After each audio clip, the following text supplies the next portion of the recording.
So the Youth Filmmaker Project is an exciting initiative by the NFVF and supported by SABC and KwaZulu-Natal Film Commission, which looks for the brightest film writing and directing talent in the country to give them an opportunity to be in an incubator and ultimately produce their first professional short film that becomes a calling card for them in the industry. So I was born in Eldorado Park. I was born Kwame in the Eastern Cape, Estickspring. Tembisa. A small mining town called Atok. I am from Deep Blue, Soweto. I'm from Diepsloot. I grew up in Q. I was born in the Eastern Cape. I grew up in a village called Ndweni. I'm born in Geneva, Switzerland, raised in South Africa. I'm from Garangua, Kogaranga, representing Garangua.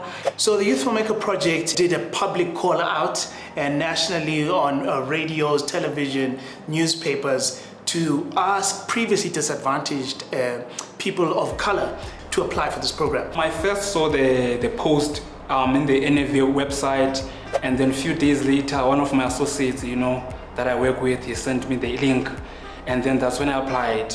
I saw the post. I think a friend of mine had sent it in the writers group, and I remember saying, "Little Africa." I read the brief and I was like, "Man, that's you! That's you!" I wasn't feeling too confident as a writer. And I almost didn't apply until I saw that little bit that I could apply as a director only. So I'm like, okay, that's the one area I feel somewhat confident in. I'm looking back, it's crazy because I was just in this my small room, I'm on my dusty computer, this thing where I am today. But then, I did apply, and then we went for the interviews. Ooh, when I got the call from Sine, I was like over the moon. This is finally happening. I don't have to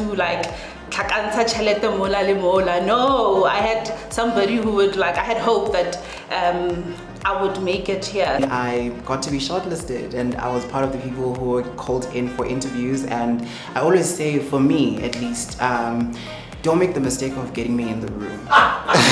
When I came to the interview, I prepared everything, but then when I got there, the room was just full of all these people, and they all looked so serious. They were just there. I think we waited for a week, something like that. And then I got another email that I was actually part of the 17 people that were shortlisted for this program. We began with the development phase where we did workshops with the mentors. We also had one-on-one sessions to help with that development. I enjoyed that part the most. Well, I think the vision behind the Young Filmmakers Project is politically vital in that we have to not pay lip service to the emergence of new South African voices.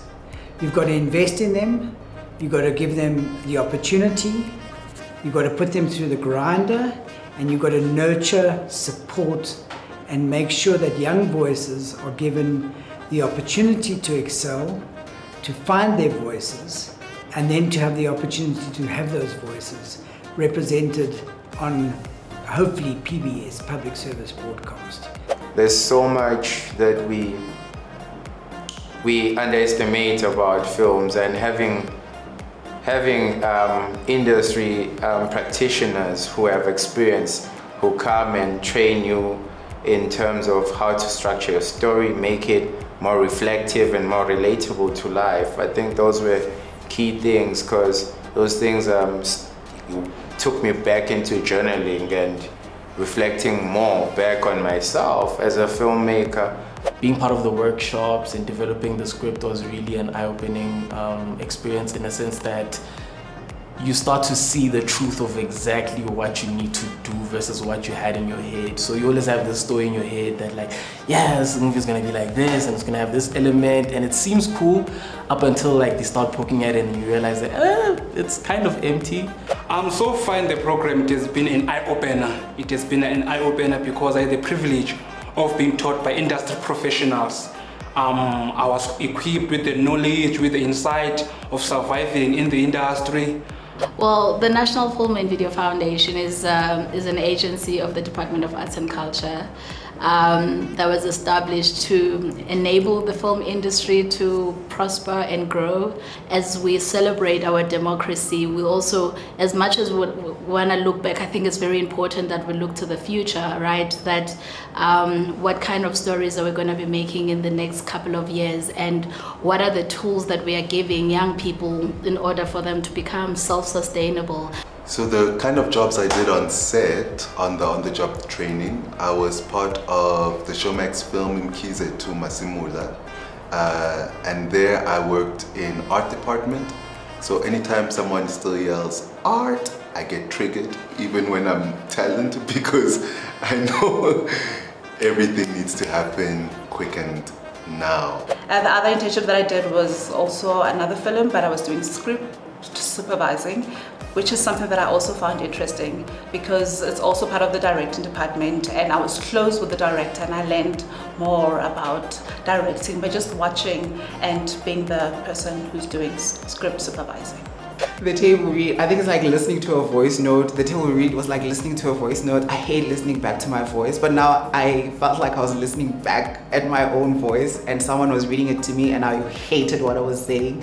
With the table reads, it was an interesting phase because when you know that the pots are almost ready, to be cooked. So I remember a few directors, we actually got together to discuss amongst ourselves, hey, who's taking what.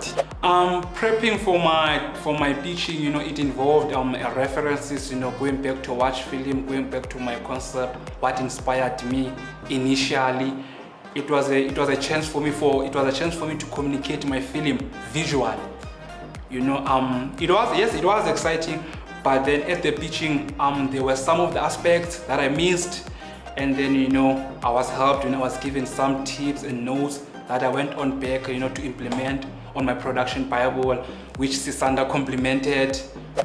So the pitching process was fun for me because we got to show the SABC, the NFVF, and Sisanda Films the vision visually now. Because prior to this, it was more